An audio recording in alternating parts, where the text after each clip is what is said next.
Hi friends. நான் எங்கே வந்திருக்கேன்றதை நீங்கள் கண்டுபிடிச்சிருப்பீங்க. இன்றைக்கி அம்மா வீட்டுக்கு தான் வந்திருக்கேன். பக்கத்தில் அம்மா தான் உட்காந்துருக்காங்க. என்னோடய சிஸ்டர் 2 பேரும் தூரமாக இருக்காங்க. காஞ்சிபுரத்தில் இருக்கறனால அவங்களால அடிக்கடி வர முடியாது. நான் பக்கமாக இருக்கறனால அம்மா வந்து பார்த்துட்டு போயிடுவேன். எப்போ நினைக்கிறேன்னா நான் எங்கள் அம்மா வீட்டுக்கு வந்துடுவேன்.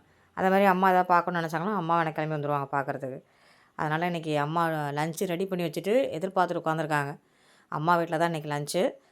சாதம், சாம்பார், சேமக்கிழங்கு வறுவல், கேரட் பீன்ஸ் பொரியல், ரசம், அப்பளம். இதுதான் அம்மாவோட லன்ச் மெனு. அப்படியே சாப்பிட்டுட்டு பாப்பாவை ஸ்கூலில் கூப்பிட்ற வேலை இருந்தது.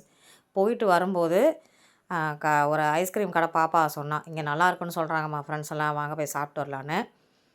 நீங்கள் கடலூராக இருந்தீங்கன்னா குபேரா விலாஸ் பக்கத்தில் இப்போ இந்த ஐஸ் கடை ஓப்பன் பண்ணியிருக்காங்க. நல்லாயிருக்குப்பா. எல்லா ஃப்ளேவரும் சூப்பராக இருக்குது. ப்ரைஸும் குறைஞ்ச விலையாக தான் இருக்குது. நம்ம எல்லோரும் வாங்கி சாப்பிடக்கூடிய ப்ரைஸ் தான். நாங்கள் எல்லா ஃப்ளேவரும் வாங்கி செக் பண்ணி பார்த்தோம். சூப்பராக இருந்துச்சு. இது சாப்பிடும்போது ஒரு சின்ன வயசு ஞாபகம் வந்துடுச்சு. அதாவது நம்ம கிராமத்தில் பிறந்து வளர்ந்ததுனால, கிராமத்துலலாம் பார்த்திங்கன்னா ஐஸ்கிரீம் எடுத்துகிட்டு வருவாங்க. பஞ்சாமிர்த ஐஸு, பால் ஐஸுன்னு. அதை வாங்கி இந்த குச்சி ஐஸு சாப்பிட்ற ஞாபகம்ப்பா. இங்கே மறக்க முடியாத தருணங்கள் இல்லையா வாழ்க்கையில். வர வழியில் நாங்கள் இலந்தப்பழம் மரம் பார்த்தோம். இது இலந்தப்பழம் மரம். அது பறிக்க முடியல, முள்ளா இருந்தது. சரி, முடிஞ்ச அளவுக்கு பறிச்சுக்கிட்டு அப்படியே நம்ம வீட்டுக்கு கிளம்பியாச்சுப்பா.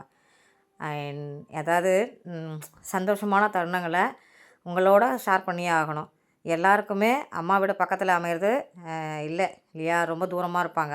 ஆனால் எனக்கு பக்கத்துலேயே அம்மா இருக்காங்க. அது ரொம்ப ரொம்ப சந்தோஷமான ஒரு ஹாப்பிப்பா.